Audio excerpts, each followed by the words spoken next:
প্রথমত আমি ভিডিও করি খুবই শখের বশে, আর আমার এই শখের জায়গা থেকে মোটামুটি একটা ভালো অ্যামাউন্টের ইনকাম আসে। কাছের কিছু মানুষেরই আমাকে নিয়ে অনেক সমস্যা আমার এই ফেসবুকে ভিডিও করা নিয়ে। হ্যাঁ, দেখলাম তো, যে বা যারা বলে তাদের কোনো যোগ্যতাই নাই আমার সাথে তাল মিলিয়ে চলার।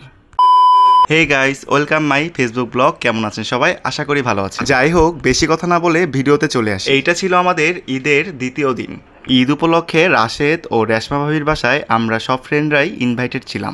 আর ভিডিওর প্রথমেই দেখতে পেয়েছেন আমার ফ্রেন্ড কড়াই থেকে মাংস নিয়ে খাচ্ছে। আসলে আমরা ফ্রেন্ডরা সবাই একসাথে থাকলে এইভাবেই মজা করি। ঈদ উপলক্ষে রেশমা ভাবি আমাদের জন্য রান্না করেছে কুরবানির গরুর মাংস, সাদা পোলাও, ছোলা বুট ও চ্যাপার ভর্তা। আর বরাবরের মতোই আমি সবাইকে ভিডিও করছিলাম আর সবাইকে আমার ভিডিওতে হাই দিতে বলছিলাম। তো আমরা সব বিশেষ দিনগুলোতেই সব ফ্রেন্ডরা মিলে একসাথে এইভাবেই মিলিত হই, চেষ্টা করি আমাদের এই সুন্দর মুহূর্তগুলো আপনাদের সাথে শেয়ার করার।